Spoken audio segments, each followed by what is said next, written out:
Hello, and welcome to Indies on Indie. We have got a great interview for you guys this week. I sat down with Baron Micheal Redman, founder of Collective Vision Studios, as well as the creative and directorial mind behind the web cinema series Captives. So, if you've heard of Collective Vision and you'd like to know more, or if you're interested in Captives, or you just want to go make a movie, keep listening to this interview. But first, I want to give a kind of shout out. I had the pleasure of spending some of my weekend at the Outlaw Film Festival in St. Joseph, Missouri. I was one of the actors in a short film that was selected and screened at that festival that weekend, The Voice in the Dark, directed by Aaron Brown, which ended up with the Audience Choice Award. So congratulations to Aaron Brown and all the other hardworking cast and crew who got to work on that film. All right, here it is. Me and Baron Micheal Redman.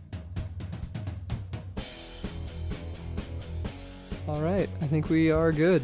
All right, should I silence my cell phone? Yeah, that'd be awesome. Oh, I don't want to pull an Andy and... I should silence my own cell phone too. Yeah, you should do that too. Let's see. How do I do that? You don't know how to silence your cell phone? No, I know. Maybe. I'm learning, Baron. That you are. There's water for you right there. That is your water. Oh, if thank you. Need it. Thank you. I had me some Winsteads before I came, so... Where is it? Oh, here it is. My notebook. Got all the Baron Micheal Redman information. You guys get Entertainment Weekly here? Yeah, we do. That's fucking badass. I haven't read that since I worked at the hair salon. I like to keep up with it, you know? Yeah? Just I hear that. to see what's going on, you know? Like, who's making what and what Entertainment Weekly hates. Yeah, because whatever Entertainment Weekly hates, we hate, right? Yeah, they rag on people so hard. Oh, dude, yeah. Oh my gosh. That's, yeah.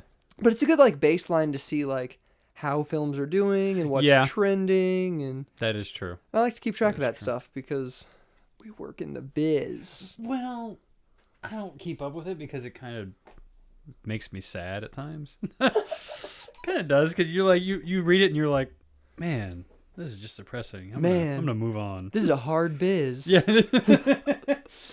Yeah. This is a biz full of mean people. That is true. It kind of is. It is. I think that's something that at least I've seen you struggle with a lot. Is the kind of onslaught of people's thoughts about you. Oh, dude, yeah. Like I don't know about you guys. I don't know if you guys deal with that kind of stuff, or that kind of stuff seeps into your head and like corrupts how you see filmmaking. I just assume I'm great. No. Well, like I look at people like Lolo, and then she's just like, I don't give a fuck. Yeah, that's pretty true. I don't care. Like it's like I thought about all those night shoots you guys did, and I'm like, my gosh, I can't imagine what the actors must be thinking, because it's not just show up on set, it's show up, walk like a mile, and then be there all night. Put them through hell. Yeah, and then walk all the way back and do that again the next day. It's like I can't imagine what the actors must be thinking. And I was like, wait a minute, Lola doesn't care what people think. Well, she does. She thinks about them on like the process of like, this is hard, and she understands it. She understands it was hard, but her thoughts behind that is, it may be hard now, but the reward at the end. Oh yeah, see that's what I'm trying to get to. I'm trying to get to that point where I can be like, you guys may be frustrated now, but when you see the end result, you're gonna know that it was worth it. Yeah, like I think that's one of our jobs as directors, is to do that, is to make them proud at the end. Yeah. So they don't go, oh my god, what have I done? What a waste of my time, and Yeah, because you're the one in charge of it. Like exactly. You're the one that's like overseeing how that's all spent and like what matters, and then in the editing room, it all gets created. And that's all you. Like, you know what I mean? And it's all the pressure that's an incredible pressure, but at the same time, like, that's what we signed up for. Yeah. Like, we didn't sign up for it to be easy. Yeah. Why would we do such a thing? Yeah. So you've been making films for forever, it seems like. Yeah. Right? Pretty much forever. Pretty much, yeah. Yeah, pretty much 15 years. 15 years. So, yeah. Okay, so how many films then in 15 years? Just out of my own curiosity. Okay, let's count them up. I've done... Holy shit. Okay.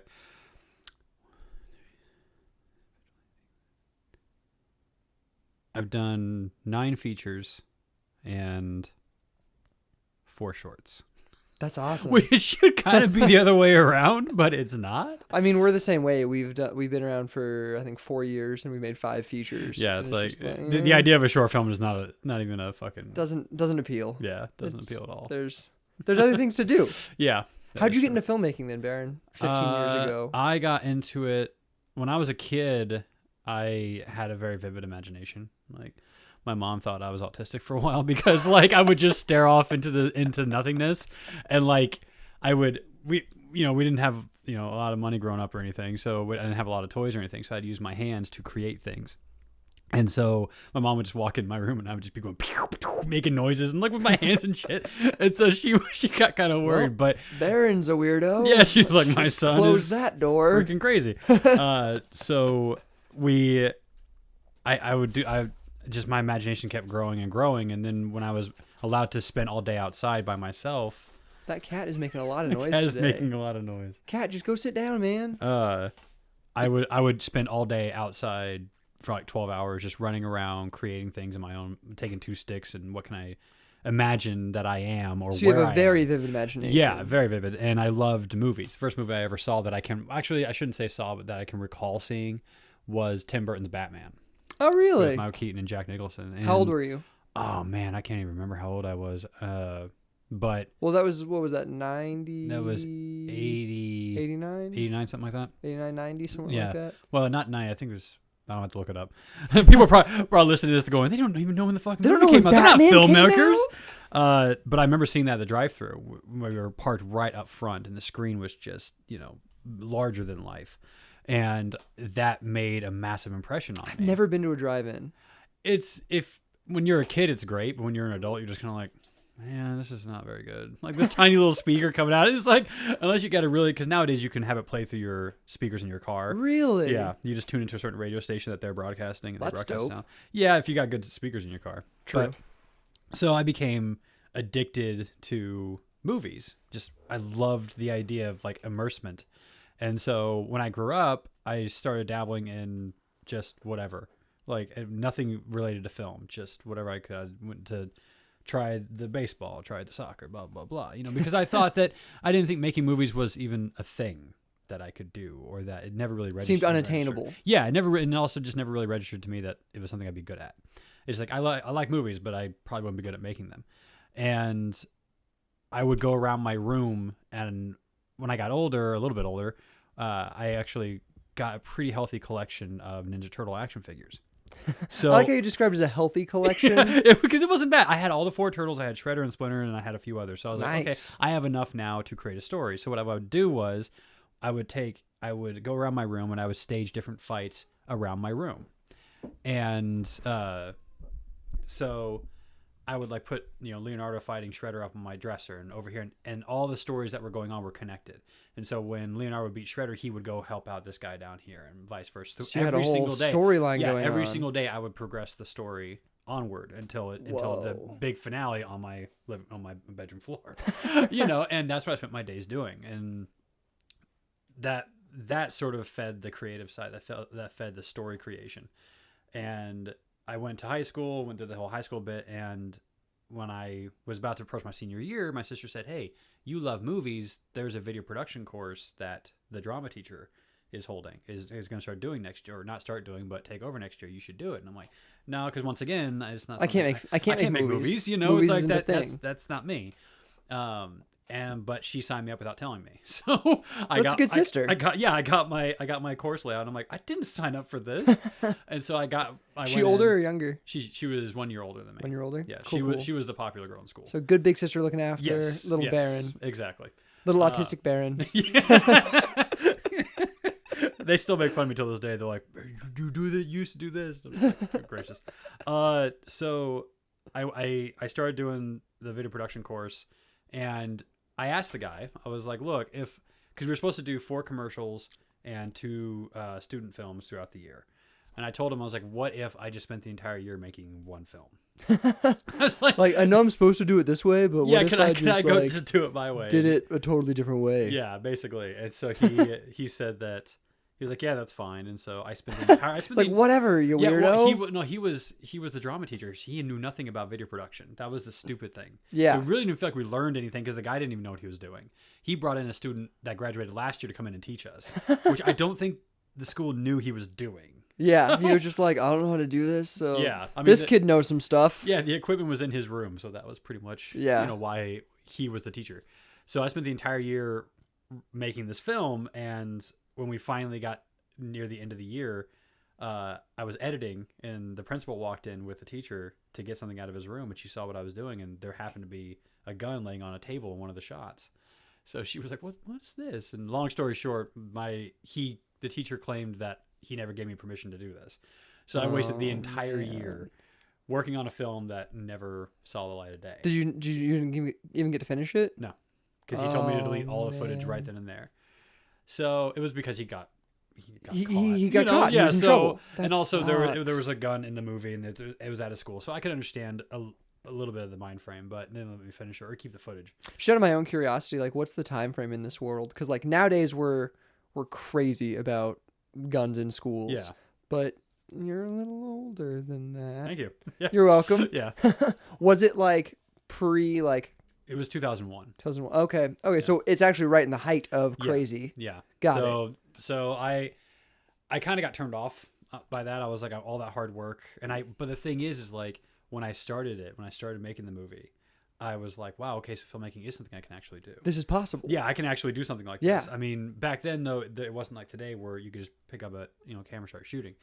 But were you shooting on film or we were shooting on like little handy cams, the little DV, whatever DV tape ones. Yeah. Editing on a Casablanca, which was like this giant platform machine, had these hard drives you shoved in. It was like you felt like a Ghostbuster every time you shove the thing in, you turn the knob, and like, but yeah. So after that, I just was like, no. I mean, it really left a bad taste in my mouth in terms of all that hard work gone down the drain. So you're like, done with filmmaking. Yeah, done. I could make a movie, but I'm not gonna. Yeah, so I'm gonna go work at a pizza place for 7 years.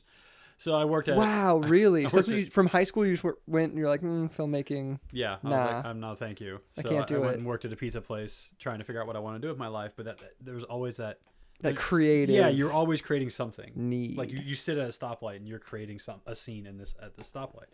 So I decided I was like, well, you know what? Maybe I'll sorry, that's my phone. Maybe I'll just make a film by myself. Nobody else tell me what to do or any of that kind of stuff.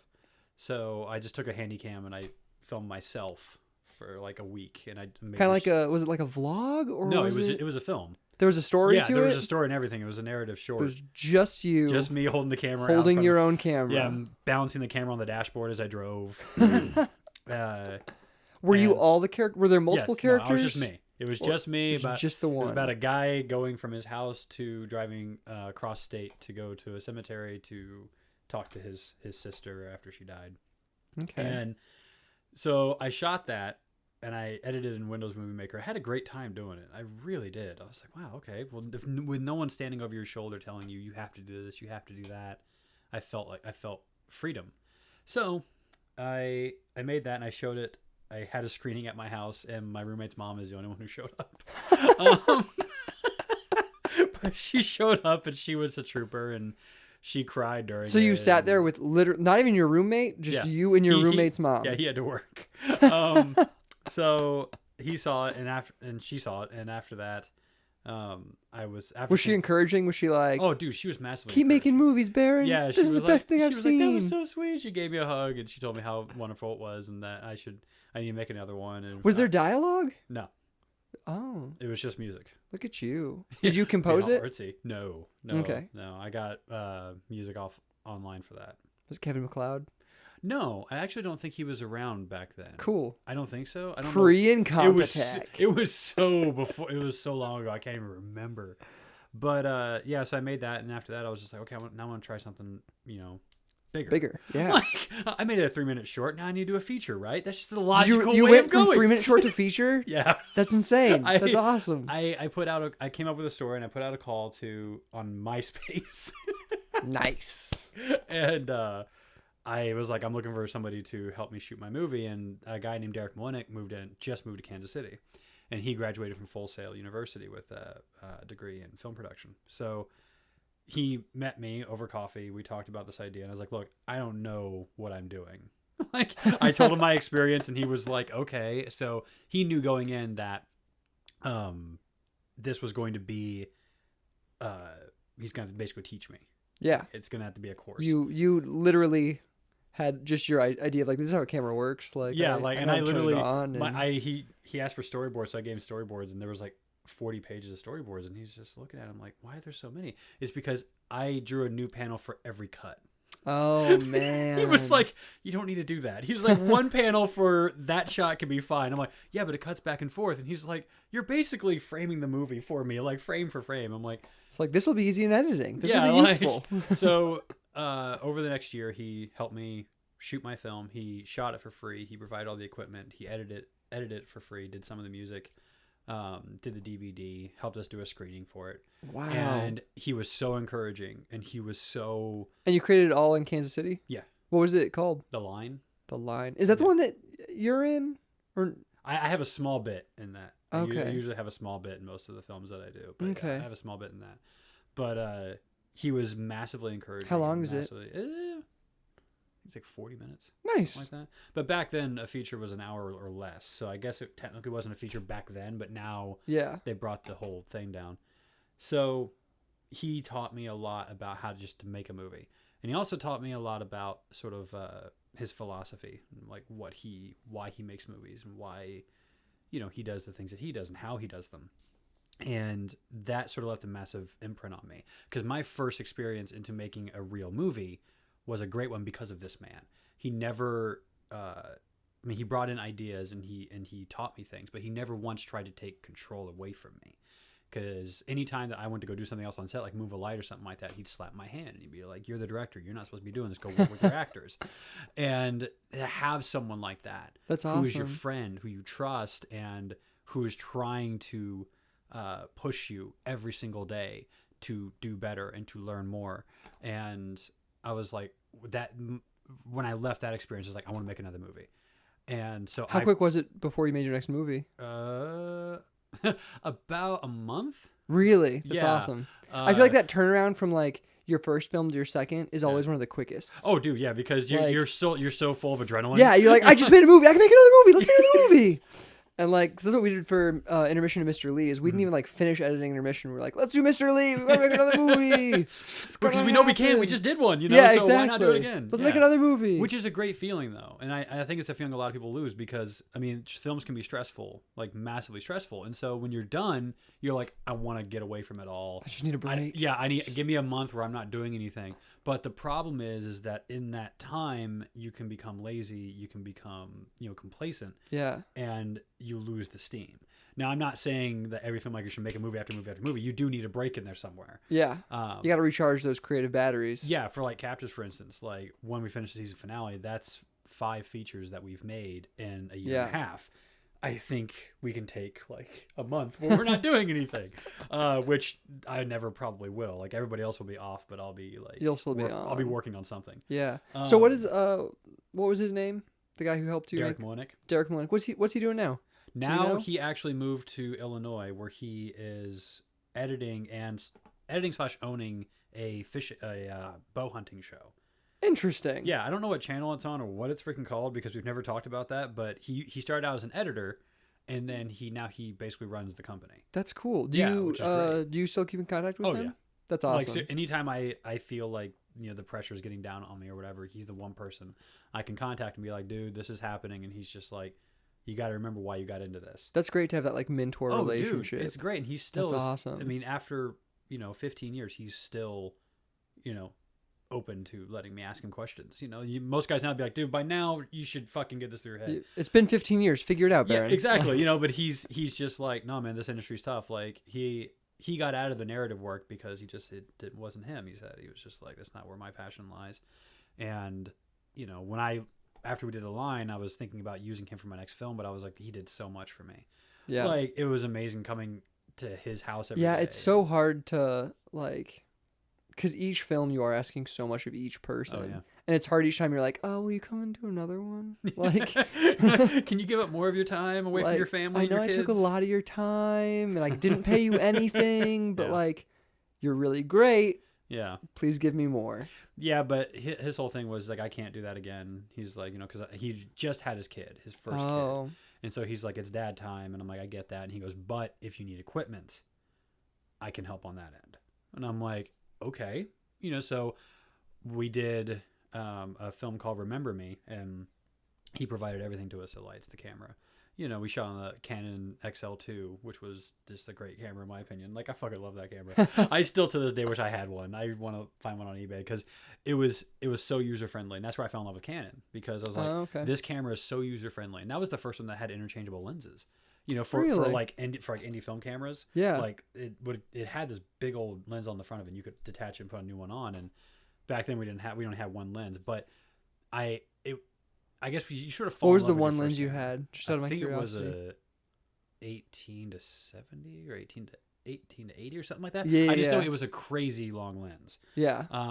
And so nothing was a dolly, everything was a zoom. I mean, that's how like Intermission was shot. It was shot on two 18 to 55s. Mm-hmm. It's like the whole film is either 18 or 55 or somewhere in between. We did that. When we shot Peace, we did that. One lens, 18 to 55 was the workhorse lens, and but you fall in love with your first brand of camera. Yeah, That's why that's why I use Nikon, is because we used Nikon for the first, and now I'm going to keep using it until I finally have the money to upgrade to something incredible like an RE or a Red, but that's going to be forever from now. Yeah, sadly. Yeah. So, yeah. Cool. So that was your first filmmaking. Well, your reintroduction to filmmaking. Yeah. And that's why. Do you count that as your first year of your 15 years, or is year one? Year one is when I started making my own film. That first film I filmed myself. Got it. Filming because yourself that was the first time I one. felt creative, and that was the first time I felt like I was telling my own so story. Really, you could tack on a couple more years to that. How many years of filmmaking? Possibly. If you count. Possibly, I could. High school, when your dreams were then I'd feel really thrown to the ground. Thank you. Destroyed by the man. Yeah, that's pretty true. That's pretty accurate. Awesome. And so was The Line a one-man army film? No, that was Bending Reality Films. Holy crap, that was so long ago. Yeah, that was Bending Reality Films, and oh wait, holy crap, it wasn't. No, that was Open Door Productions. That was when Jeremiah Jones was my best friend, and he helped me make that company and like do a bunch of stuff with it. But we did that. That's what that was under. And then how many films did that make? One. Okay. Wait, no. It may Remember Me also. So it made two. Okay.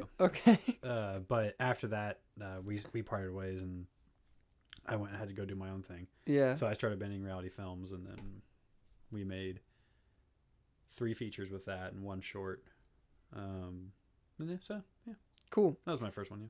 Cool. When did One Man Army come about? Because that's what I met you under, was One Man Army. One Man Army came about when we did Peace, because I knew I was pretty much going to be doing that. It's pretty recent. Kind of. Calling yourself One Man Army. Yeah. Because when was Peace? Peace was 2000 and holy buckets, I have no idea. 2005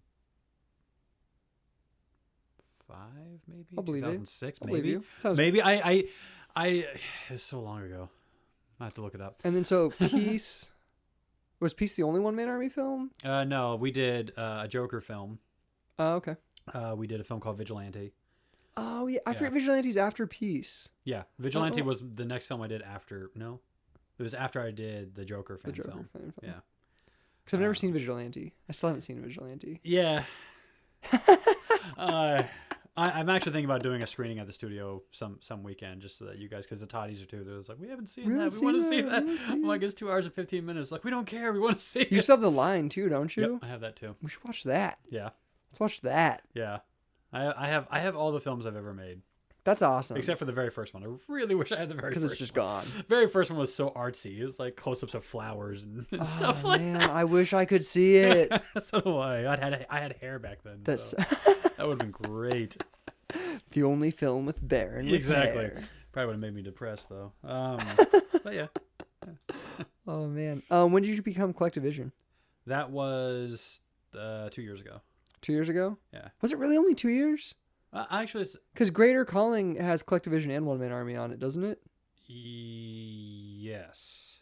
So I guess about 3. Okay. About 3 years. Okay. Why the change? Well, it's because I was opening my own studio.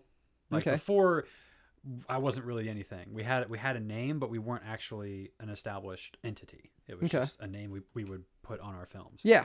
So whenever we got into our own studio space and we were going to start doing sort of my idea, which was to sort of spread the gospel of Derek, which was, about helping I'm filmmakers. Derek's first apostle. Exactly. And, helping filmmakers get their films made, their first ones, because the first one is so important. yeah. It's like if your first experience into filmmaking is a bad one, you're not going to want to do it again. And if you find the right people and you have the right passion and drive for it, then you're going to want to make another one and another one. So we wanted to open up our own place where people could come and feel like their ideas were sacred. They were safe. They weren't going to walk in and we were going to destroy them or tell them, that idea is stupid. Let us share our wisdom with you and make it better. It was like, if you want to make that, this is how you do it. yeah, it's like, and then we would help provide, equipment or provide guidance or education to filmmakers who are just starting, who need that kind of thing. So, hello, Kitty. Yeah, that cat will probably get in your lap if you want him to. As he moves his drink to make room for the cat. So yeah, that we started that with that goal, and we moved into our own studio space, and because I also wanted to get into the whole freelance workflow, where I started working just trying to make money myself, making films, and I figured I needed a place for that so that clients weren't coming to my bedroom. I dig that. I understand that 100%. You're currently Not, pretty much in my bedroom. No, that's not what I meant. But, it's just like I knew the clientele I wanted to get and that kind of thing. And I felt that I needed a space of my own. Also, getting out of my house was important because my productivity shoots down for me personally when I'm working from home. Okay. So if I have to get out and go somewhere, I feel more encouraged to get shit done. Because I'm like, I drove out here, so I'm going to fucking work now. Yeah, yeah. I'm at work. I better work. Yeah, if I'm at my house, I'm like, yeah, but there's Netflix in the living room. Like, it's hard for me. It's really hard for me. Procrastination's a big hurdle for me. Yeah. But we started that in order to help filmmakers. Have you started getting bigger clients? Like a little bit. Yeah. A little bit. I did some PA and some grip work on some commercials and stuff like that, but as of right now, with Captives has pretty much taken up my entire. And is that the life. goal though? Like, is that what you? What do you? I would. My goal is to do narrative work. Okay. Yeah. I want to do feature films that go nationwide. And it's just difficult to try to figure out how to make money doing that. Oh yeah. I mean, I've never really put a film into a festival or anything. Why not? Because me personally, it terrifies me. Okay. To have all those eyes on it and but to have people judge it and that kind of thing. I mean, you've screened your films for kind of private-ish audiences. Yeah. And like Captives is live. Anyone can watch Captives. Yeah. So why not the film festival circuit? I don't know. Maybe part of me thinks that it's because I don't feel I'm good enough yet. I don't feel like I've reached the level that I need to be in order to make something that is worthy of people. Is that something you're still like working toward though, you think? Yeah. Oh no, it definitely is. And whenever we're done with the first season of Captives, I'm going to try and do a short that will be my first festival entry that I've ever done. Oh, cool. I did a great short film with Andy Penn and Greg Lane. I still want to see that. Is that a few months ago? What are you doing with that? That right now is sitting on the workstation because Captives is taking up all my time. Okay. But it's cut together. The cut's locked, but the color and everything else has to be done with it. And I'm thinking about using that as a festival thing. It's like a 3-minute short. It's nothing, that's awesome. It's nothing too great, but the performances are so incredible. Yeah. Greg and Andy, great actors, freaking amazing. Yeah. So, yeah, I think personally, I just don't think I'm there yet. I don't think I'm at a point. But you are still like in your mind, you're working towards it. I want to get there. I want to be able to get to that point where I can say this is good enough for me to. This one cat, man. This one cat. He's just everywhere. to submit into, because the thing is, people are gonna be laying down their money to come see your film. Yeah. And for me, I want to make sure that what I'm making is worthy of that. I don't want people to walk in and feel like they wasted their money. I want them to walk away feeling like that was worth the price of admission, and that they walk away with something. And they don't. Did so you just, I mean, kind of you. Collective Vision produced a short, Voice in the Dark. Yep. That just won Audience Choice Award. Did that kind of give you some validation? Did that give you some? A little bit. I was more proud of the director, Erin, because this was her very first film. Yeah. And she was up against some heavy hitters, 150 films from across the country, and she took Audience Choice. So at the time when they announced it and she walked up there, I was like, that I'm so proud of her and all that kind of stuff. But when I was driving home, I was like, well, that means that, we produced it, so we really only made it happen. We didn't really have anything artistically to do. Yeah, artistically, it was her script, and she directed it. Yeah, and it was her vision. I was a cinematographer, but I can't really, because when you're producing something, it's not really that just says you can make a movie. I think if you can produce something that says you can make it, you can assemble a team and you can make a movie and you can finish it and you can put it out there. Yeah. But in terms of feeling good enough to put into a festival, I think that's from a director's side. Because I dig that. Because a lot of what the audience takes in is from the director. It's not from the fact that the film got done necessarily. It's from the fact that this guy had something to say. Yeah. And I just want to make sure that what I'm saying is clear. What I'm saying is means something. Because I hate making films that don't mean anything. Like when you watch it, you don't walk away with anything. It's like what I was telling you. It's like every time I watch Mr. Lee, every single time, I walk away with something. I walk away feeling affected. Thank you. And that, to me, if I can ever get to that point, then I'd feel good enough to go into a festival. But right now, I can't say that I'm there. But it doesn't stop me from making things. Most of the time, most people are like, well, I'm nervous, so I'm not going to do anything. And it's just like, then you're not going to grow. You're not going to continue to expand. Yeah, the more you make, the better you'll get. Yeah, absolutely. All I care about is that each film is a little bit better than the last film. Yeah, exactly. As long as you're doing that, is like everyone can see that you're progressing, you're learning something new, then keep going, man. Yeah. Just keep going. A lot of filmmakers that I meet just do the same thing each time, and you're like, what's the point of the previous film if you're not going to learn something from it? Or if you're not going to expand your craft. Like, I started, technically, I guess you could say I started making features because I made only one tiny short and then I made a feature, and that's pretty much all I've done ever since. Which some people would say is a bad move, because how can you understand how to do a feature if you only done a 3-minute short, kind of a thing. And I get that. But like, all you've made is features, and you've expanded into that world. You know what I mean? Yeah. Like, and I'm hoping that each film that I do is better, more elaborate. And I feel like I'm putting my best foot forward, and I'm not like holding back anything. Cool. I want to talk about Collective Vision a little bit more, because I think it's really cool what you do. Because there have been 3 films we pretty much couldn't have done without you and your help. Because you are a great resource in the Kansas City area for young, aspiring, or just not even young, but just aspiring and wannabe filmmakers like myself. We can't not tear ourselves down, can we? No, you gotta. It's an impossibility. No, but like you've collected a large amount of gear, of incredible gear, and you're extremely willing to help people out with renting that out to them, loaning that out to them, being on their set if they need it. You've got an incredible editing suite as well that you're always telling me to come use, and I never do. Mm-hmm. But I just wanted to talk about how cool that is. Okay. I don't even know there's not even a question. I just wanted to say it. But then you've also got, you kind of have some Cinemortis now, which is like, it feels like a baby, like it's like you're they work out of incubating them right now. Well, and not really in a way, because they made a few films before they came on board with us. And, for them, it was, they wanted to sort of expand what they were doing.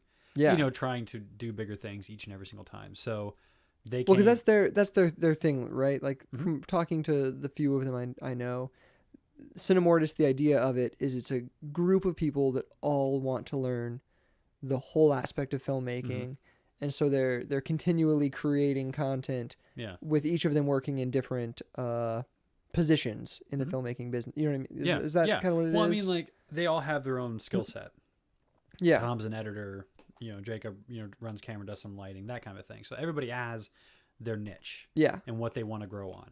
But for them, it's pooling everybody together and just making content. Awesome. Like they just want to get content made and get it out there. And I like that because it's sad, but it's true that a lot of content gets made in Kansas City, but then sits on a hard drive for years.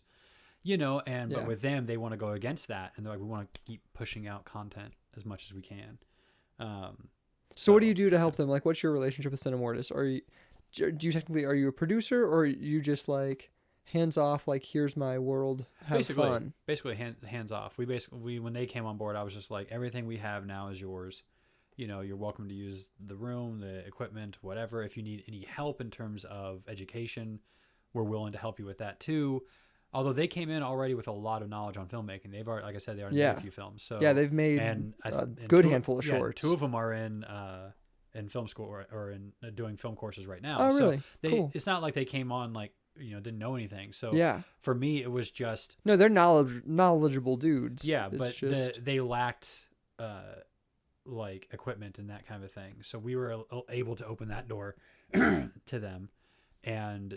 So, I mean, we don't really have any creative say really in what they do. Yeah. Because I don't want to do that. Yeah. I don't want to walk in and be like, hey, I'm going to tell you what to do. My thing is, it's about here's more giving tools. people the tools to make a good movie. And then if you need education, we can do that too. That's awesome. But other than that, this is your story, your world. You go do what you got to do. Cool. So what is your vision for Collective Vision? Like, is it to be that kind of a, not producer, but just kind of entity? Yeah. Is it to be that kind of entity in the Kansas City area, or is it to build to a larger thing? I would love for us to build to a place where we are in our own building. Okay. And that we become like a central hub for education for Okay. people who are just wanting to get into filmmaking but are either too afraid, because the fear of failure in any art form can inhibit you. Art is personal. Yeah. And so they don't want to, they are too scared, because when I first started filmmaking, I tried to get on sets and I was turned away because I didn't have any experience. And I thought to myself, how do I get experience if I can't get on a set? Yeah. And so, but that sort of thing has continued on. So I would love for us to get to a certain place where people feel free coming into our building with their idea, where they're saying, this is very personal to me. I'm afraid to show it to anybody else. But Collective Vision is the one place I can go where I won't be judged, where I won't be turned away because of the genre. I got turned away from 2 studios in Kansas City when I did The Line, because they were like, well, it's not a horror film. Because it's Kansas City, it's got to be a horror film if we're going to Yeah. make any money back. And I was like, as I understand that business side of it, but by the same token, you got to understand what you did to this first-time filmmaker. Yeah. This guy's like, well, I guess this idea is shit then, because I live in Kansas City and it's not a horror film. If I'm in Kansas City, I shouldn't make the film. Yeah, exactly. And I would love for Collective Vision to stand for something better than that. Cool. To where people feel like if I want to make something, I want to learn a craft, I can go there and I'm going to learn from the best that I can, and from people who are going to encourage me and inspire me. So when I walk into Collective Vision with my idea, I walk out just wanting to shoot this thing. Ready to make my movie. Yeah, I just want to do that. I don't want to walk out feeling discouraged. I don't want to walk out feeling like, they laughed at me or my idea is stupid. I want to walk out feeling like I'm going to make my first movie soon. Yeah. And this is exciting. That's because awesome. Filmmaking should be exciting. Yeah. It should be, especially for people who love filmmaking. It should be that one thing when you wake up for a 4 a.m. call and you're just like, I'm excited to get out there and get on set and start working, Yeah. Instead of being like, oh God, here we go. I'm going to go out there. It's like, that's how I know I shouldn't be on a certain set, because if I wake up and I am not excited to get out there, I shouldn't be doing it. Like, that makes sense. Simple. That for totally me. makes sense. That's for me, but. What are some struggles you think you encounter in the filmmaking world, in the business of your Collective like Vision? now or before, like when I first started? Like now, what are you dealing with right now? Right now, it's always budget. Yeah. Since I started, it's always been about this biggest struggle is money. Then the larger the films we do, the more cast you have, then you got their schedules, and especially if you're not paying them, then it becomes 10 times scheduling harder. is a big budget. Scheduling is usually a problem. In terms of making the film, that's still a struggle, but it's not impossible. You know what you're anymore. doing. Yeah, like we know how to make a movie. Yeah. And when in terms of scale, we've done enough films in terms of scope and scale to know that we can achieve whatever it is that whatever crazy thing we decide to do. So the biggest thing is it's always been money and scheduling, and that's like, and I think that's any independent filmmaker. I think that's almost every filmmaker. Even that's. Well, I mean, I don't know if Steven Spielberg worries about the budget all that much. Yeah, like, we love to think he does, but come on, man, he's Spielberg. Yeah, true. We don't know though. He could, if he is listening to this, whatever, he could be like, they don't know anything. I still struggle with money. I'm still struggling. I don't know why he has such a deep voice. I don't know either. I don't do good impressions. Something I know that like I've seen you post about and talk about is working too many projects at once. Yeah. Do you see that like as a problem that you encounter, or do you like having your hands in a handful of projects at once? That I don't like it. I really don't. I just don't. I'm not.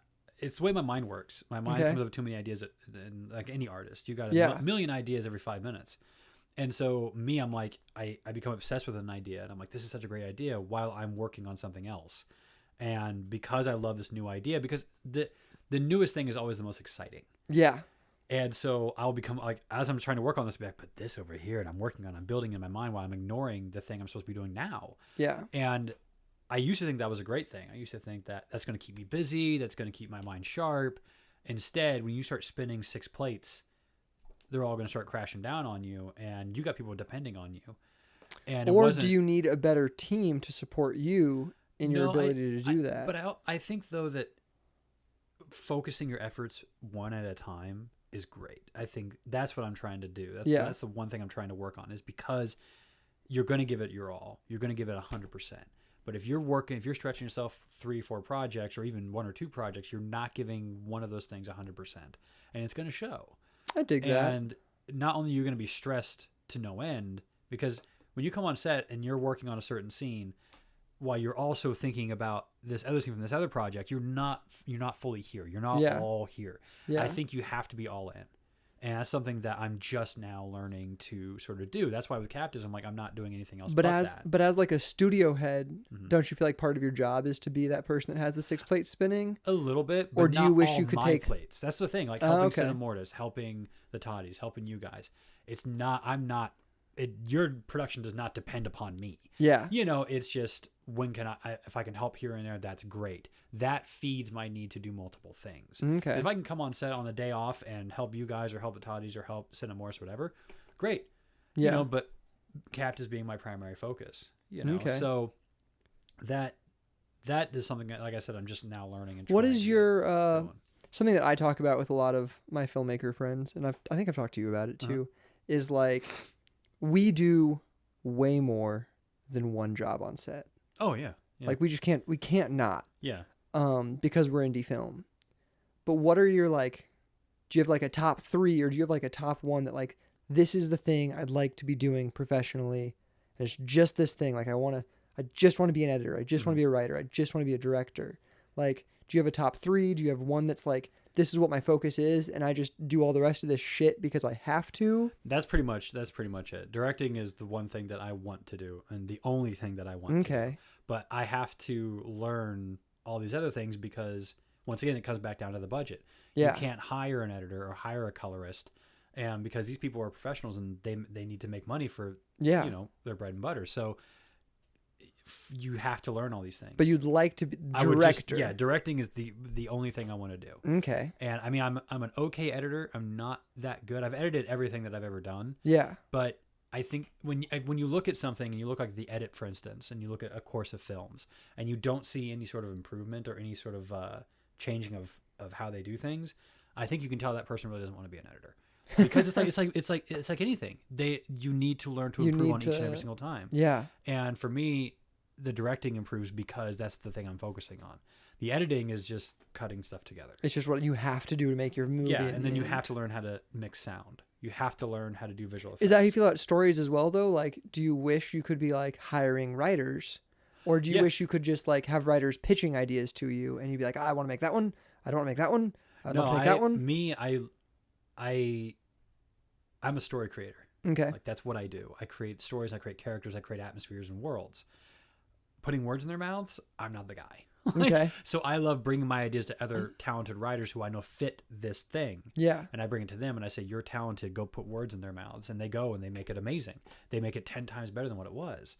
And so that's where I lie. That's where my sort of my niche lies, is just creating the so you want to be a story creator and then bring in writers. Yeah. You'd also, in a perfect world, then like have a company producing your content above you as well. Then. Yep. I wouldn't have to worry about the producing side of it, because I'm not a business mind. Yeah. And I think as a producer, you need a business mind. Yeah. You're talking to locations, you're working on insurance, you're working on schedules, so you got to have that mind for that. And that's not me.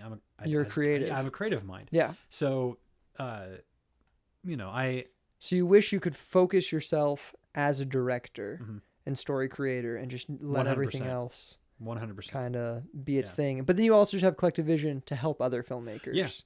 Okay. That's cool. That's cool to know. Yeah. I mean, I know where my strengths lie now. I used to, for so long, I tried to be so good at everything. Yeah. Because I knew I had to. I was like, I got to be the best colorist. I got to be the best visual effects artist. Yeah, it's hard. You can't do that if you're not 100% passionate about it. Yeah. You can get away with it. You can know how to do the things and do little tiny amateur things. Yeah. But you're never going to progress in it or you're never get gonna any be the best. better. Yeah, because you don't love that side of it. That's why films are made by hundreds of people.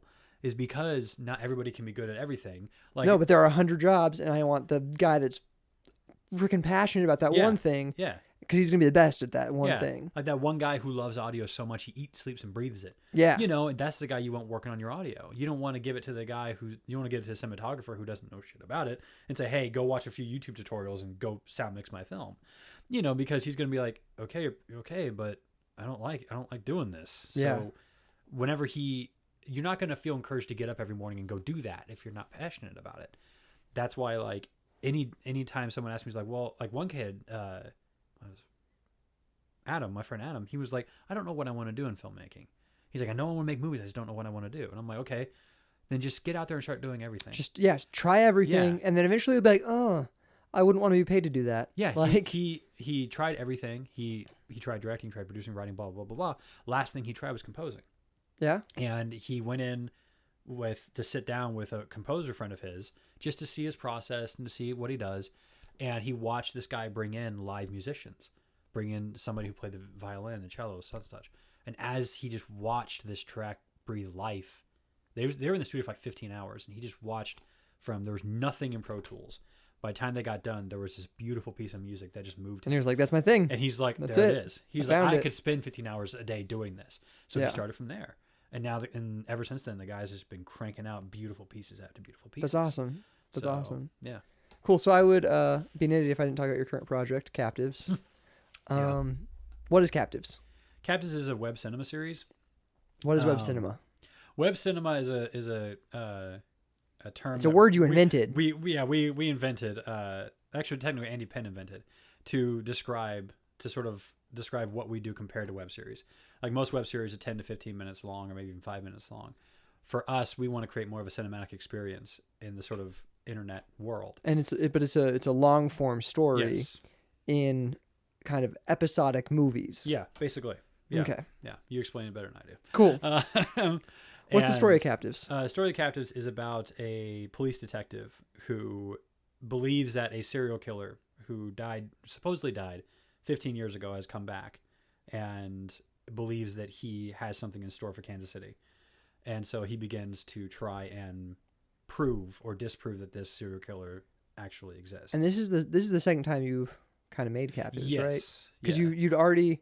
How much did you make the first time? First time it was called something different, right? It was called The Selected. The Selected. And we made 4 episodes of that. So as far as you are right now, yeah. So you'll beat yourself. Yeah, at least you we'll finish beat episode ourselves. 5.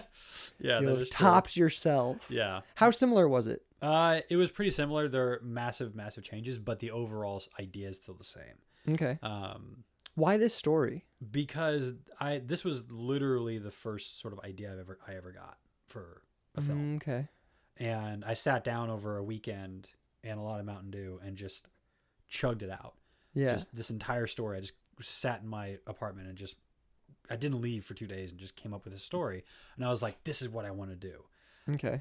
But then you're like, I don't know anything about movies, so I can't. This is exactly really make hard this. to do. Yeah, so it always sat on the shelf for just Okay. forever, until I felt like I had enough experience to do this story.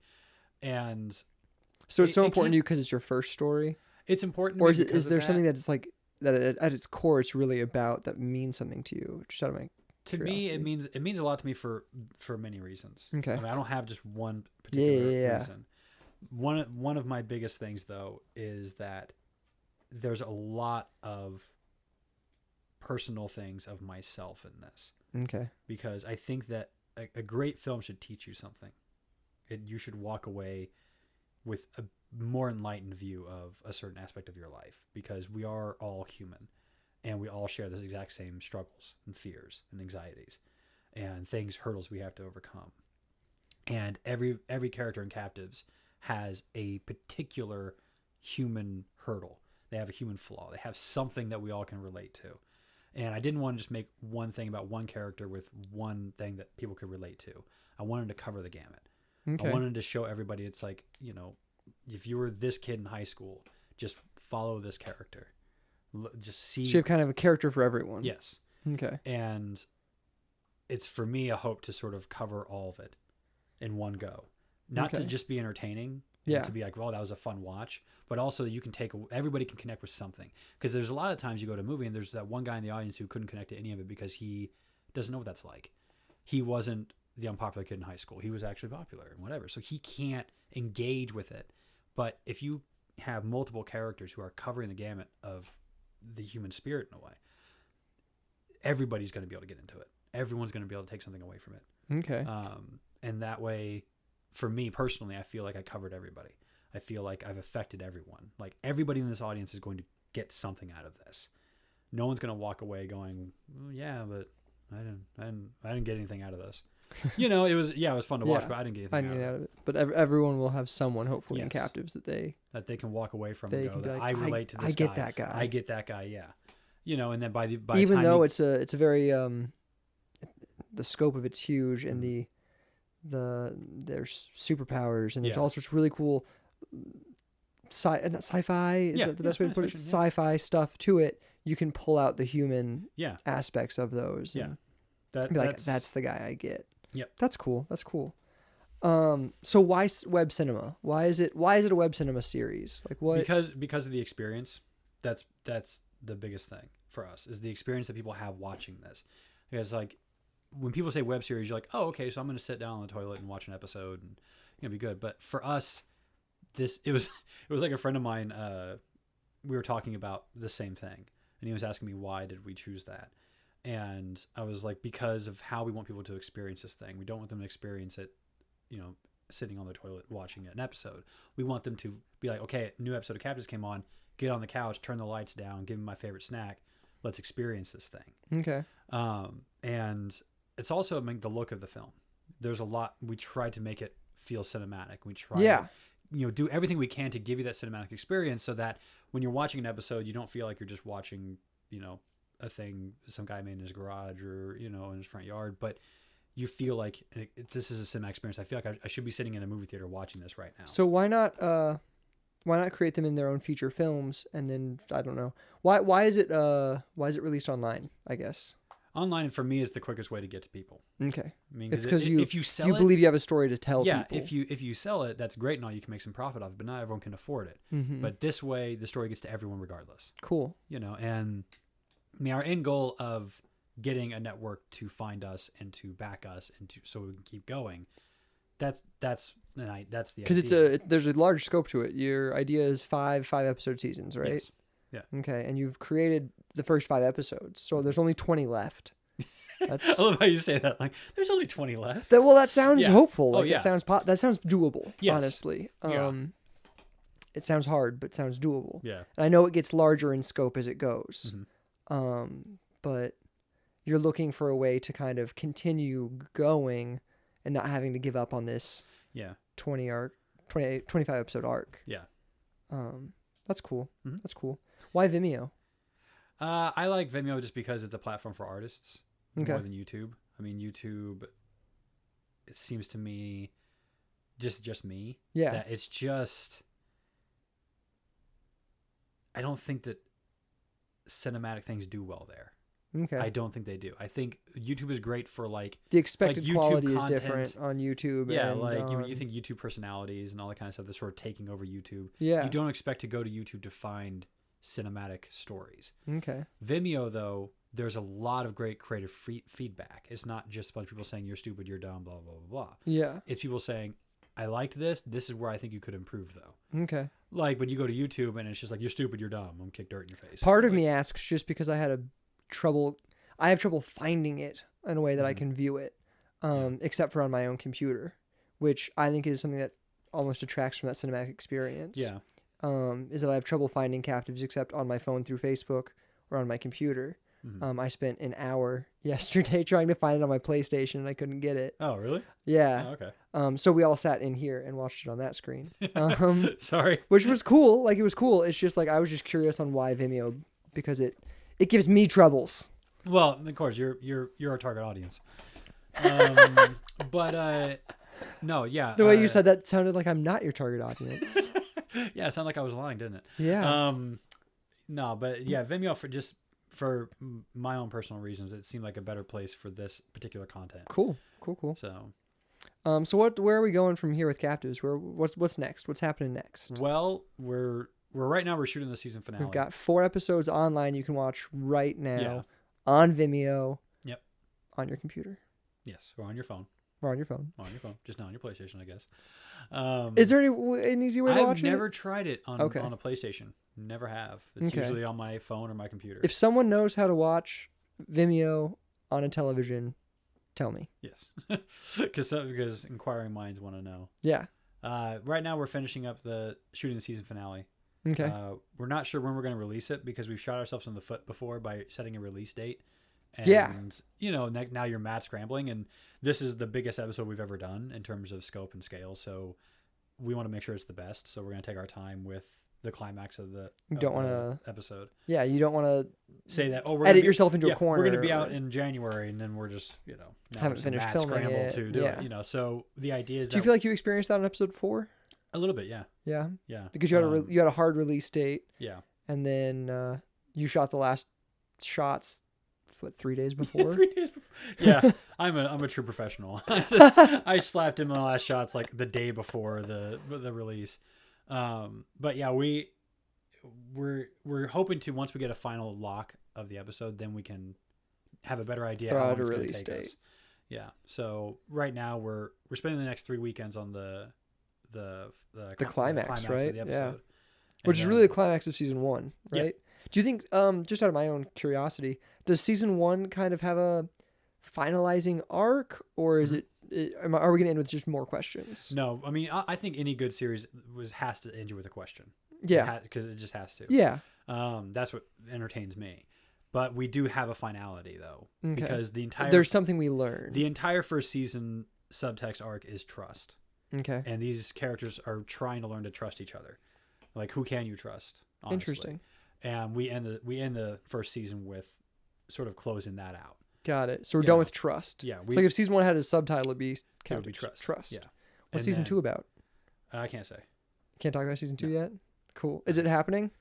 Yes. Yeah? Yeah. What is... So I've heard with season 2, though, you've hired on a couple of producers, right? Yep. You have 2 producers. You've got Andy Penn and... Laura. Yep. I was going to get it. Laura Hendrickson, right? Yep. Yeah. Yep. Is that her stage name? Yeah, I think so. Okay. I thought, for some reason, I feel like she had a stage name. I don't think so. I could be wrong. Okay, cool. So. So Laura Hendrickson and Andy Penn are producing it. Mm-hmm. You're gathering a team of writers, correct? Well, we have our team of writers already. Do you? We're looking to season 2. We're looking to bring on 2 more, but as of right now, we have enough to get us started. We got a good old team. Yep. Cool. Yep. Are you looking for a director still? Or are you going to do it? We don't know. Okay. As of right now, the biggest thing for me is finishing. Okay. The Finishing first season 1, and then we'll worry about that later. Well, but if you want to be a director, why don't you just direct Captives? Or are you interested in directing something else? Is where. Well, my thing is, honestly, we don't really know. Okay. At this current time, what is going to happen along those lines. But I do know that I love this story. Yeah. I do know that and when you love something, you want the best for it. And even if that means realizing that you might not be the best for it, you have to do what's right for the show. So you're worried that you directing it impacts the series negatively? It not negatively, but I think that it might need a stronger hand. I think it might need somebody a little bit more understanding of the producing side. Would you still edit it then? I would stay on as a story consultant because the story is mine. And Okay. I would just stay on to make sure that the writers were going the right direction. Yeah. But other than that, I would hand it off to, some To find a some director, an trustworthy editor. people. Yeah. Wow. Yeah. Why don't you just find an editor and direct it though?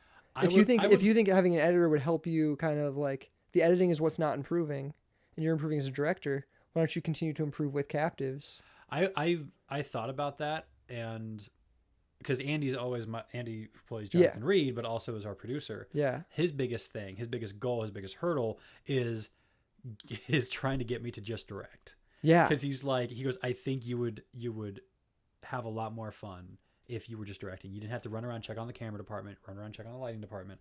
He's like, if you could just show up on set and direct, and other people are doing their jobs, and you could just focus solely on that. He's like, I want to get you there. He's like, so let's figure out a way to get you. I think that's what you should look for. Is you should start looking for the rest of your crew to flesh out than one director. I would love that. It's just that, but with our particular content and how fast we have to put it out and the scale of what we're doing, I'm really the only one who can give the time that is needed to do it without being paid. Yeah. Because if you're gonna tell somebody, so hard hey, give me 9 hours a day in the cut, for 6 to 7 days a week. Like, I have a job, I have a wife, like kind of thing. I don't have any of that. So is it trying to decide or figure out between? I don't have a job or a wife. That's depressing. No, I have a job. I just don't have a wife. And your job is filmmaking. Yeah, my job is filmmaking. So. Yeah, this is your job. Talking to me right now. Exactly. You're doing it. Yeah, go me. Yeah. But where was I going? Talking about captives. Talking about I don't know. Directing it. But so like the biggest struggle then is you really want to find a budget more than anything. Yeah. More than finding a director, you need to find a budget so you can hire the rest of the people. Yeah, like right now we work with a great crew, but the hurdle has always been there's just not enough of us. Yeah. And we just don't. Everybody's got day jobs. Everybody's got things they need to be doing. This is not something that they can make a living off of. So I think that's the biggest struggle in indie filmmaking is finding that way to make a living off of it. Yeah, that would be. I think that's everyone's goal. Yeah, I think that's what everybody wants. Yeah, and I just, as of right now, I mean, we usually work with a kind of a skeleton crew compared to most. For the scale that we're up against, we're pretty much skeleton. Yeah, we usually have 1 to 2 grips on hand and 2 people in the camera department, 3 if schedules line up. Yeah, and that's really about it. And so we don't have money to hire a DP, so I have to learn how to light things, and that's not my area. That's not where my passion lies. So, and then you got to find someone to edit the thing, and with the amount of work that goes into films like this, you need someone who can dedicate multiple hours a day. Yeah. Definitely. So, I talked to my friend Josh Lennard about taking on editing for season 2, because I was like, we're looking to sort of delegate these jobs. Yeah, we're looking to start delegating more jobs. Yeah, because it's not helpful when you have your sound mixer who's also your boom mic or your grip, and he's also doing this, he's also doing that. Yeah. So as of right now, it's just about finishing the first season, about getting that done, and the writers are going to start writing season 2 over the winter. Okay. And then production is set to start up in the spring. Cool. That's what Andy and I were talking about. Are you gonna try to shop it around, kind of try to find money from producers? Once the first season's completely done, we're gonna go around to different or as states. like an online content, is there a way to like add commercials into it? Or... That's something that I think Laura was talking about, one of the producers. She was talking about just because I think her degree has something to do with finance and the arts. Oh, cool. So I think she's been hitting the ground hard trying to figure out where can we, because if a network finds us and they love us and want to pick us up, more than likely they're going to want to recast it and do what networks do. And Andy's like, I don't want to do that. And that definitely, that really changes your story, because your story is, I mean, it's R-rated, based on language, and a little bit of violence, but mostly the language is, sorry for that. The language is very adult. Yes. So to put it on a network, you have to tone it down, and it changes the tonality of your piece. It does. But yeah, so it's about trying to figure out how to. Yeah, because we've been looking at different stuff like that. Like, how can we put commercials in there? Can we get sponsors to, put some money into the show, as long as we, feature show product placement their of some product. sort. Yeah. But the thing is that it doesn't. Those kinds of things don't really stop us. Yeah. Like filmmakers like yourselves or the Toddies or a few others. You guys will look at it and go, we have this script, we love this story, we're all making just the movie. juiced, we're gonna go do this now. Yeah. Like, and then you have other filmmakers who are like, I love this idea, I'm juiced for this, but I don't have $100,000 for this 5-minute short, so I'm not gonna do it. You're like, what? Well, if you've got 200 in a camera, I think you could do it. If you have a camera, period. If you got if you got a camera and you got passion, you can do anything. You can do it. It's about finding other people with that like passion, though. Yeah, like that's the hard thing. That's why I think people like you and the Ties sort of like come together naturally, is because you guys are both just like, we don't care if we don't have a budget or not. We know we can do it. So well, yeah, that's why I love working with the Toddies, because I can work with them and be like, I can't pay you anything. They're like, that's fine, I can't pay you anything. Yeah, and we're just like, we all come together. We feed off each other's inability to pay each other. Yeah, which is very odd, but true. Yeah, but yeah, I like finding like-minded individuals seems harder and harder, like every single year. But I think that when you find them, you should never let them go. That's why I work with the same crews that I work with all the time. Yeah, that's like, what I mean. I can't make a movie without that trip. Just can't. It's done. Can't do it. Once you find crew members that are willing to be there and that are happy to be there and that you love, and same with cast, even when you start, I feel like it's more important for me sometimes with if someone's good to work with, or if they're a better actor. I'd rather have someone that I can work with that's great on set, that's happy to be there, that's just jazzed about being on set that day, compared to maybe the best actress who thinks that they're the most important thing in the room. I think because there is a lot of waiting around on film sets. There's a lot of a lot of actors. There are some actors that I've seen, I never really worked with, but I've seen that like they don't understand how the filmmaking process works. So when they're waiting, it's long, it's hard, and it's boring. Well, I mean, for us, like for me, my lighting setups don't I'll take all that long because I'm just learning, but when you have like a professional cinematographer on set, good lighting takes time. And well, so even beyond that, sometimes our lighting setups do take time because we don't know what we're doing. We've got to learn. We've got to like, oh, that didn't work. Let's retry that, because we're all learning together. Yeah, and honestly, like even professional cinematographers are still learning. Yeah, every single film you learn a new trick they're every learning day. Something new. Yeah, and I think it's there are some filmmakers who believe that like they know everything, and you kind of look at them like, there's no way you can. Yeah, I'm sorry, it's just not possible. Well, I know how to light a scene. It's like not every you know scene. how to light that scene, but go light this highway scene now. Yeah, like I guarantee you're gonna throw up a lighting setup and be like, that looks like shit. I got to figure something else out. Yeah, and everybody does that though. Directors even do that. Like I've known crew and actors alike who have looked at a director who didn't know what he wanted, so he had to do everything. Like he shot everything he could possibly think of because he doesn't know what he's wanting. He doesn't know what he needs in the end. They look at him and they're just like, well, he doesn't know what he wants, so that makes me uncomfortable. That makes me unsure about this. And you got a guy over here who knows exactly what he wants. He knows when he's going to cut a shot, so don't worry about whatever. Those two directors are the exact same, in my opinion. Yeah, because this thing is not about perfection. Okay. It's just not. The director who doesn't know what he wants and shoots everything, he'll get into the cut and he'll find what he wants. And the end result's going to be the exact same as the director who knew what he wanted. I dig that.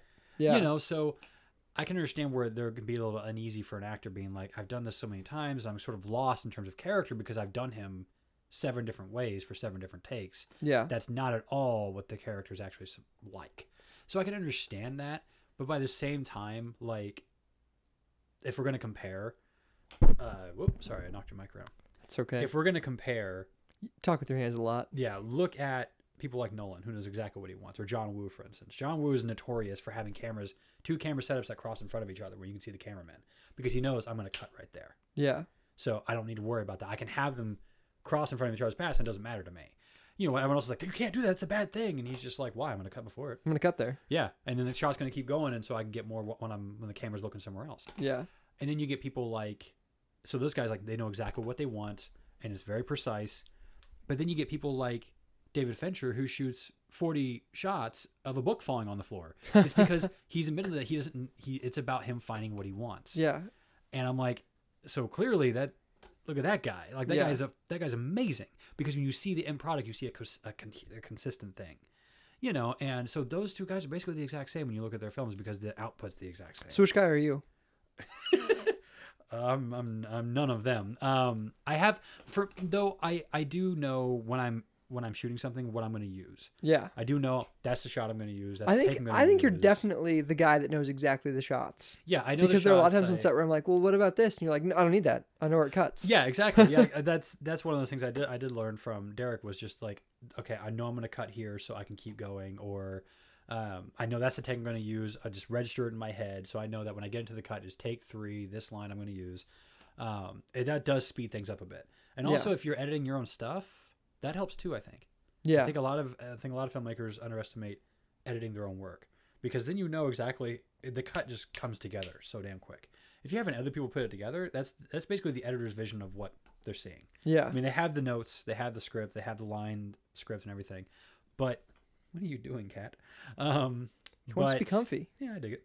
But then you got to come in and make all the changes, because if his vision isn't exactly, or the setup isn't exactly how you want it, you know, now you're wasting an entire day trying to get everything arranged. But if you direct it and you're editing it yourself, you see it in your head, so you're cutting like nobody's business, and then you're, you know, an hour later you've got a cut of a scene, and you're like, oh, you know, and some of the times there may be 2 or 3 different variations of that scene, but that's it. You know, when there might be 17 when you're working with another editor. Yeah. Which I would love to actually work with an editor. So Yeah, I wouldn't have you to want fucking do that it myself. editor. That would be great. But once again, coming back to just finding somebody you trust, you know, somebody who understands your vision of this, and while they're cutting it, they're going to be thinking about what you told them. Yeah. And but also at the same time, they'll bring in ideas of their own as an editor, saying this doesn't make sense, or we got to get rid of this, or, you know, I mean, I've been in a lot of rooms with directors and editors as they argue, you know, but at the same time, it's like, it was who was it? Who said it? Hans Zimmer, one of my favorite composers, and I know saying that word to independent filmmakers is just a no-no nowadays, but what word? Hans Zimmer, the guy. Oh, really? The composer. Why? Yeah. Because his music gets used in everything, and everybody replicates his work. So he started out as a visionary and has now become, like, people are just like, oh God, it's, you know it's an indie film if you hear Hans Zimmer's influence or whatever. But I think he's amazing. I think that what he creates is truly beautiful. Yeah. And he said that he was doing whenever he did Hannibal, he said that it was like 2:00 in the morning. I was sitting in the editing suite with the editor and Tony Scott, the director, and we were arguing for like an hour about this particular thing. And I think it was like a hand on a desk or something like that. Yeah. He goes, an hour of that, and he was and we're arguing. We're literally arguing. We're yelling at each other, and we're, you know, letting everyone know what our idea, why our idea is important. And he's like, and then I stopped and I thought, wait a minute, why am I angry? It's 1:00 in the morning. I'm sitting here with these talented filmmakers. And we're discussing a frame of art. He's like, this is the best job in the world. And when you get those 3 people, a good thing to remember. Like that, you know, you're just like, you got to remember that we get to make art. You're doing something that not everybody can do. Yeah. I started out being one of those people going, filmmaking is something I can't do that. You know, and then you realize that you can. And yet, literally, when you sit down, you, Patrick Poe, you sit down to write a script, there's nothing there. It is empty space. Yeah. There's nothing until you start stroking on that, typing on the keyboard or stroking that pen on that paper. Things are just, and you creating those walls. Walls are rising and ceilings, and people are just appearing out of nowhere with personalities and with you know, and we forget that because we get tied up in everything else. We get tied up in the cameras and the lighting, and I mean, not to say lighting. I'm talking about gear. We become so consumed with that way. If we want to be taken seriously, because I went through that phase where I'm like, if I want to be taken seriously as a filmmaker, I got to be using Kino flows, and I got to be using Aries, and I got to be using this and that, because actors will respect me if I have this equipment. Yeah. You know, crew will want to work with me if they know that I'm shooting on a Steadicam or whatever. Yeah. You start doing that, and eventually that might happen. You might get the crew and the actors and that kind of shit, but you're hollow now. Because if that's not why you're here, you're hollow. you've lost it all because you traded it all for gear. And your You story should be there because you love it. yeah, your story's not going to have anything behind it because, all you care about is for those actors to look at you and go, wow, that film was crap, but they had Yeah. they had this, M18 Airy blasting through this giant self, It's like, I became that man. I started out with such hope and such optimism. And then I gave it all away. I gave it all away for having all this gear and doing all these things and looking the part. Do you have that optimism back yet, you think? I think I'm slowly getting it back. The more that I'm just like putting all that aside. I can make a movie. Yeah, just I could just make a movie with. I mean, I made peace with a DSLR, a lens, and no lights. Yeah. And still to this day, people say it's the best film I've ever done, and because story was paramount. Yeah. And is it great to have all the toys? Yes, I love all the toys. Like, I love all the toys. I love going to lights on and being like, ooh, but is it necessary? It's almost like 4K. It's like, there's the massive debate that, well, if you shoot in 4K, you're a professional. Bullshit. Like, I'm sorry. I'm calling bullshit on that because if you were to give a grip truck, a 5-ton grip truck, and a Red Dragon to an independent filmmaker and said, "Here's all the toys. Go make a great movie." Give a fucking give a T3i whatever, T2i whatever, and give that to a fucking skilled DP. Give him 2 can lights. That motherfucker's gonna blow your mind. Yeah. And I became consumed in that. I became consumed because I thought that's how it has to be. Yeah. And when it hit me pretty hard one day that I lost my way as a storyteller because I put the gear and the equipment and the reputations and what people are going to think about me above everything, above my story, above. That's the thing that's something that like I try to focus on is the idea that like, I don't care if like when they're on set, they're like, man, they're shooting on that DSLR and like that's the camera, that little thing's the camera. Yeah. As long as when I put it out there, they're like, whoa, that's a movie. Like, yeah. I made a movie. We're in a movie. Yeah, like I would love for that to become my frame of reference for every film that I've ever done. Or ever will do is that it doesn't matter what we have here capturing this thing. No. It matters these 2 actors. I mean, composition is a big thing. How you frame your shot and that kind of thing. And don't get me wrong, I'm not trying to say that lighting is not important. It is. No, it is. It is massively. But is it something that because it helps drive you? the story? Yeah. Is it something that should keep you from making a movie? No. Not at all. Like, oh, well, I'm using a can light from Home Depot and not an Airy, 650. Who gives a flying crap? Yeah. Like, I don't care. Like, I would love to walk on set and see nothing but can lights and a DSLR with no tripod, with some guy just trying to hold it as steady as he can and see great art being made. That's how Mr. Lee was made. And Mr. Lee was great. I loved Mr. Lee. That was the thing. Mr. Lee got me by story alone. It did not get me by going, wow, that must have been shot on a red because it's so whatever.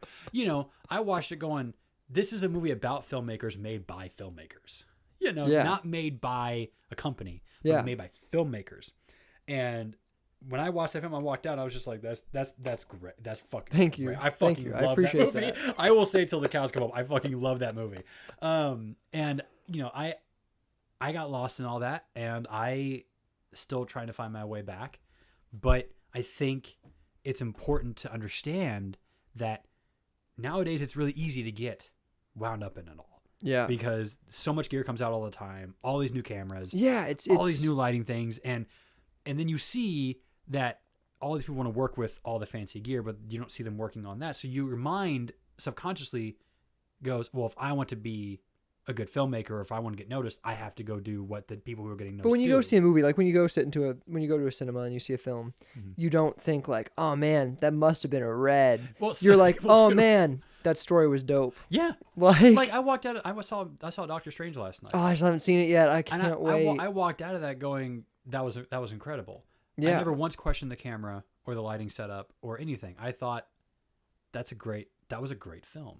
Yeah. Like it's about learning those like basics, about learning how to use your tools to tell your story so they don't detract. That's all it's about. Yeah. Like if you have good lighting, it helps benefit your story. If you have good camera work, it helps benefit your story. Even if you know the rules and like there's the 180 rule and all that, you can break it and you can change it as long as it benefits the story. Yeah. As long as it tells the story you want it to tell. Yeah. it can benefit it. Yeah, I mean, everybody calls cameras tools for a reason. Yeah. Because there are some people who will say, oh, I'm going to go shoot this horror film and I want it to have this like vintage, grainy look to it. And like, well, we'll do it in post and we'll shoot on a red. It's like, and then people are like, why don't I go get me an old camera Yeah. and shoot it on that? Yeah. Because I'm going to get the real deal. I'm not going to get some filter that I put on in Premiere. You know, and you're going to get something tangible, something that, you know, is real. And I finding my way back now and being like, I don't need to have everything. Yeah. I don't need to have all the, you know, bells, whistles, and all that kind of stuff in order to tell a story. Because then your story isn't the film is not about your story anymore. Yeah. It's just not. And if you surround yourself with people who only want to be on a set that is shooting on a red or has all these lights, I think you might be working with the wrong people. And that's something I'm learning too, is work with the people who share this exact same, like me and Andy share the exact same view on what we do. Would we love to make a living off of it? Yes, that would be the goal. That would be the goal, to wake up and get paid for our art. That is great. That's the end. But does it stop you though? Does it stop you from picking up a script and going, this is an amazing script. This is such a great character, a great story. I love the director. Let's fucking do this. We don't have a budget. See, I'm out.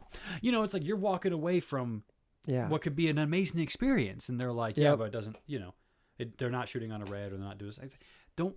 Then let those people go work with the people who do have all that. Yeah. Find the people who will contribute creatively to your life. Yeah. And will make you a better filmmaker. Because I think every time you exit a film, you are better because of the people in it. Yeah. You're not better because of the experience of making a movie, because we all make a movie. We all know how to do it. That sort of thing doesn't really change. But the people you work with, like Andy has influenced me tremendously. Like Andy's a great guy. It's absolutely fucking amazing. Great guy. I mean, I've never seen someone with such fucking passion.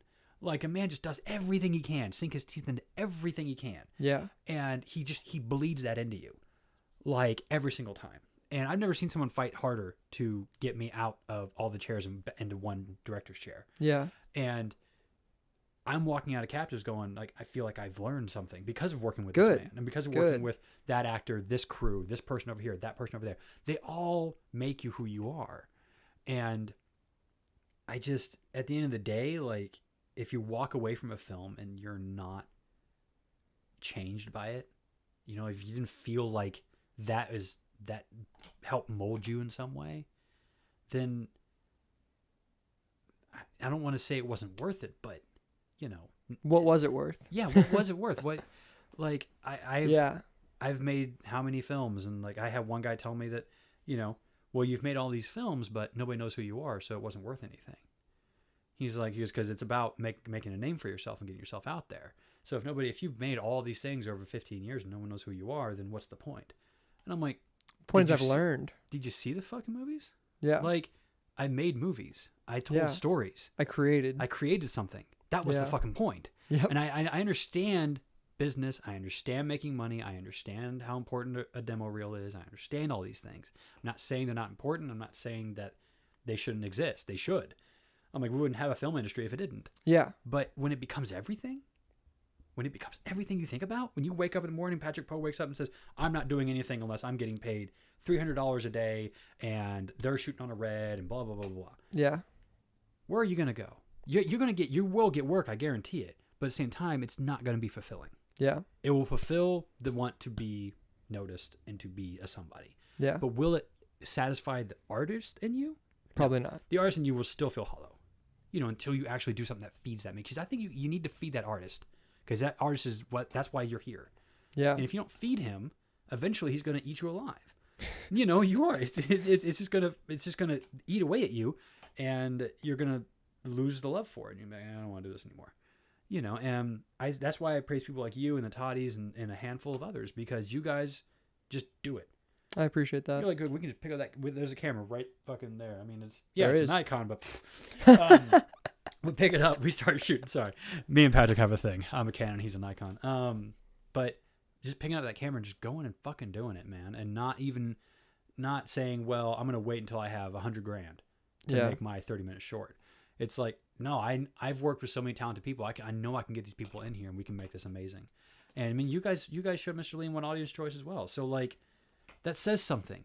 Like I told Aaron whenever we walked out of the film festival the other night, I'm like, you didn't win best film, but you won audience choice, and in some people's minds, that's the award filmmakers want to win. Yeah, Because that means that's the what audience liked it. Exactly. These people saw my film and they enjoyed it. Yeah, it wasn't the judges panel. Yeah. It wasn't 4 people who decided. It was your audience, the people who you make the movie for. We don't make movies for fucking judges.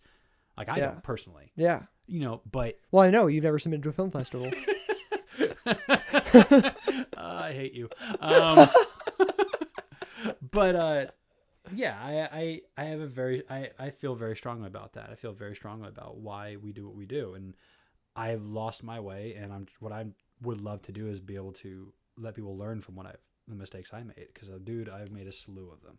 I know we're not supposed to say, like, you know, our mistakes or talk about our mistakes. Only talk about your successes. That's what I want to talk about in this podcast. So I'm glad you're here talking about it. My biggest thing is I've made fuck ups, man, left and right. I mean, over and over again. And like somebody said it, a mistake repeated is a decision.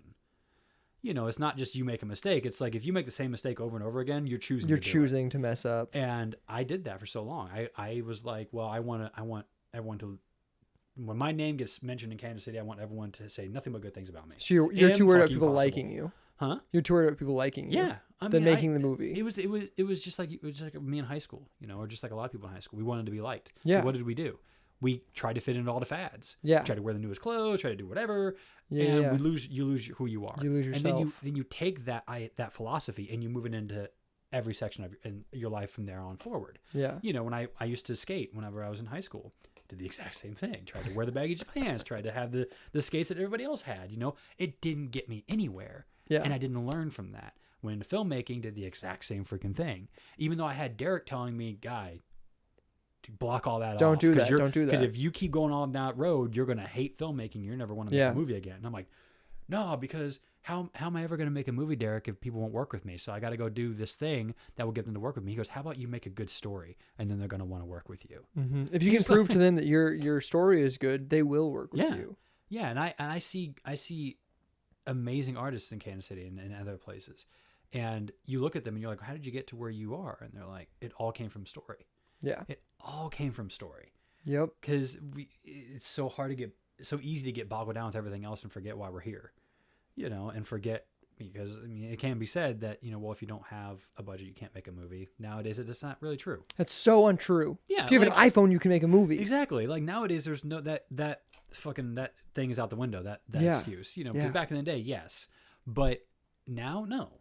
Like you said, pick up your phone, go make a movie. Yeah, but no one will work with me. It's like, then find people who will. Yeah. There will be somebody. If nobody will work with you, just make a movie like Baron. Just do it you yourself in your car. Just prop it up and shoot your own movie. Or do stop motion. You don't need actors for that. You don't, you know. Yeah. But. Or I mean, like even the Toddies. Like Sam started making movies starring him in his basement. And when I met up with him, I was like, well, how do you get like the 2-shot that's you and Andrew? And he's like, well, we set up a tripod. We make sure it's in focus with one of us there. We hit roll and we walk into the frame. Mm-hmm. No one's running that camera. We are, as we're acting in the scene. And I was like, that's incredible. Like, yeah. Because you wanted to make a movie, so you did it. You made a movie. Yeah. You didn't care. Yeah, and you didn't let anybody else tell you couldn't. Yeah. Like that's why a lot of people that I work with, like in terms of actors, I keep working with them. Love working with people like Sarah, because she brings everything she's got every single time. Like it's incredible. It is just mind blowing. Now that I've worked with Andy, Greg Lane, Stephanie Stevens, you know, Cameron, for instance. Like when I met him, I was like, okay, this is a cool fucking dude. I like this guy. I wonder what he's gonna do. He comes in the auditions, fucking blows my fucking skull to the back of my head, and I'm like, this is a guy I want to work with for a long time because he's passionate. Yeah. Like when he reads a captive script, he gets excited about certain things. Yeah. Like when he read episode 4 and he's like, I can't wait to do this fight. I'm just so excited. You know, and I'm just like, I'm looking at him, I'm like, why? We're not paying you. This isn't, you know, we're not massively going viral and all this kind of stuff. Why are you so excited? Yeah. You know, but it's because he enjoys it, because he enjoys acting, because he enjoys he likes being, he loves the challenge. Yeah. And I'm just like, those are people you work with. Those are people you keep close to you. Yep. And when you that's why we work with a lot of the same people over and over again, is because it's like, I know you're great to have on set. I know you're excited to be there. I know you're going to kill it. And like I said, I'd rather have you on set because you're just great. You're a great person. Yeah. And I mean, not to say that you're not open to other people. No. Like, I mean, I do auditions and I meet new people every time, and new people. Well, you guys have more turnouts for She Loves Me, She Loves Me Not than I've ever seen for. Like they just kept coming in, and I'm just like, Like, what the hell? Like, I'll maybe audition 4 people in a day. You guys did like 50 something Yeah, in a day? we saw almost 70 people actually that day. Gracious, man. See? Like, I was just like, all these people, this new talent you guys are being exposed to. And once again, and I'm not trying to say that people who go after acting or crewing just so they can be on big sets is a bad thing. No. You obviously, it is a business. It's a job. You Yeah. have to make money somehow. But it always goes back to there's the rule of like, why do you do a project? And I do believe it's got to fulfill part of these 3 categories, and that's either money, artistic fulfillment, or exposure. And like, if you do a great big set, you're going to get money and exposure, but you're not going to get artistic fulfillment. And that sometimes needs to be the most important thing. Yeah. That I mean, to me, that's usually the most important thing. I'd rather get if I can get artistic fulfillment, I don't care if I have money or exposure usually, as long as it's artistically fulfilling. Until your rent comes due, and you're like, Should have gotten that money. Jeez. Well, I think I totally agree with you though, because that's what keeps me going. Yeah.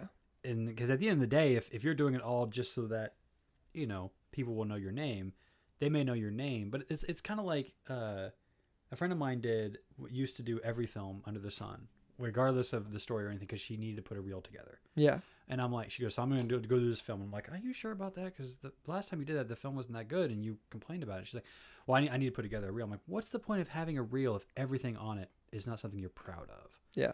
If you're just going to go on there and you phone in every performance because you don't like the film, don't do the film. Yeah, you're not going to get a reel. Because then you're going to have a reel, and they're going to go, that's crap. Your performance is you're phoning it in. Yeah. It's just like, well, I did because I didn't like the production. But then why did you do it? You know? Yeah. And, yeah. like, it's like any artist, any director. If you don't love the story, don't do the film. Just don't. Because you're going to waste everybody's time. And that's not a good thing, because people's time is valuable. You can't get that back. Yeah. You know, and like, if I were to wake up one day and just go like, I don't like this film anymore. I don't like it. I'm done. I would feel like I should walk away. I should find somebody else, or I should do something else, you know, because if I can't give my love for it, I mean, not to say that during production, the love for it does not teeter up and down. It ebbs and flows. It can. But if it's a consistent thing where you're waking up every morning going, God, I got to go on set today. I got to direct. I got to go do this. It's like, you shouldn't be doing it. Yeah. Like, and I'm not trying to discourage And you. like, I understand like that idea though of like, it's hard work and you're like, oh man, this is going to be rough. Really what I think you should judge yourself by is how you feel at the end of that day. Yeah. If at the end of the day you're like, man, I'm jazzed. That was sweet. Like, then you're like, all right, I should keep doing this. Like, like, I need to remember this moment next time I wake up and I'm like, oh man, it's 4 a.m. and I'm cold and I don't want to be here. Yeah. I need to remember that end of the day feeling of like, I made something. Yeah. Like you should lay your head on your pillow at night and be like, I created something out of nothing today and I can't wait to do it again. Yeah. Like that should be the end. That should be the end result. Yeah. And I think if that's how every single day ends with you, then you're going to create something great, because that influences the next day and the next day and the next day. I think that's why I've made all that I've made, is because I'm addicted to this craft. I'm addicted to this creation. Good. And when you write a script and somebody reads it and they go, that's too big. You can't do that. You don't have a budget. You can't do that. Yeah. Stop doing it. Stop it right now because there's no budget. It's like, just watch me go do that. Like, because it's like a challenge to yourself. Yeah, like I'm going to go do that. Yeah. You almost want somebody to tell it to you. Yeah. It's like, please, for the love of God, tell me that. That's such a weird desire, Baron. Yeah, it is. It's like, tell me I can't do it, because that's going to make me want to go and do it. Like, so some people who have read the season finale capture script and they were just like, they looked at me like, you might have bitten off more than you can chew this time. And I'm like, you're going to just faith. That's all I ask for. I think you have to have a certain level of blind faith. Yeah. When you're making a movie, especially if you're boom-opping on somebody else's film, and he may make some directorial choices or whatever, and you may be going, but I think you have to have a sort of level of blind faith. Yeah. To where you go, I got on board because of this guy's vision. Yeah. This is how he gets his vision. So, you know, I'm going to tell him when the actor's peaking, or, you know, when we do another take of something. But other than that, you gotta have trust. You gotta have faith in this person. Because if you don't, what's it? Like, you're not like. It's like I did a 48-hour film years ago where I was crewing, and we spent 2 hours of this time on set watching the DP and the director argue because the DP wanted to be the director.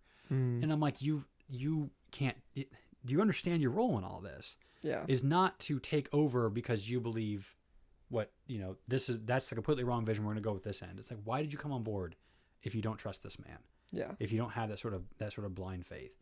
I would never approach a project. I would never do a project if I didn't trust the person that I was working with completely. Like, if you guys came to me and said, hey, we want you to shoot this thing for us, and I was just like, I don't know, man, you showed me the concept art, you told me the vision, it's not something I can get behind, I'm not going to do it. Yeah. Because I'm not going to waste your time.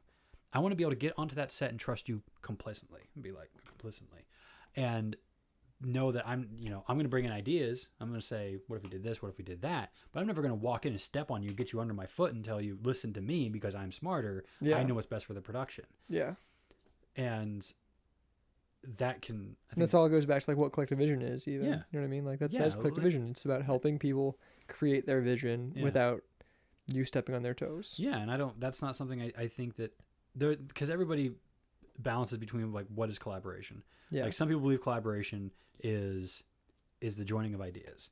This is okay. I come on board with this film, and it is the director's vision. At the end of the day, he pulls the trigger. Yeah. But I can bring ideas, and he's going to listen. Yeah. He may not take them. He doesn't have to take them. No, he doesn't have not to at do all. them. But if you would just listen. Yeah. If he would just listen and really contemplate and go, okay, you know what? We're going to do both. Yeah. Just at least do both, which everybody says nowadays, but at least do both.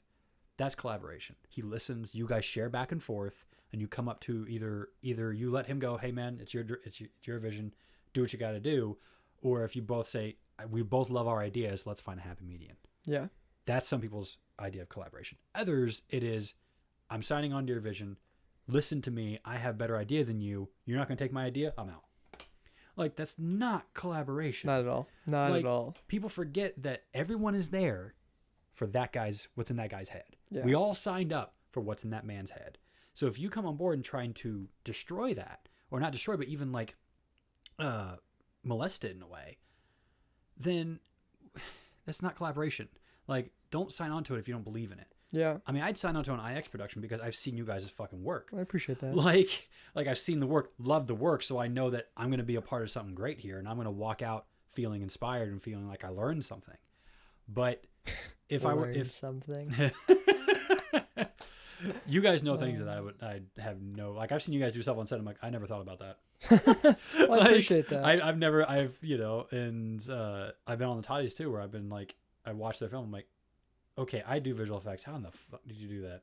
They do some crazy stuff. And they're like, oh, we did it all in my garage. I'm like, yep. Like, yeah, they transported me to another world in their garage. Yeah, like, they can do anything in their garage. I'm like, that's why I always said that IX and Ty's got to do a production together. They got to collaborate. We're working on it. You guys take those. It's coming soon, man. Those two minds and smash them together. It's coming soon. Ugh. We have a production meeting about it this Friday. Maybe you guys should finish your other films first. Nah, we gotta have all those plates in the air, man. Yeah, you gotta be spinning all of them because what's life without a little danger? Exactly.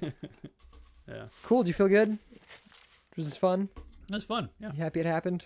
Yeah. Cool. Yeah, I'm just talking nonsense the whole time. But... That's good. That's good. Cool. Well, that's it, I guess. Okay then. Thanks for being on. Yeah, thank you.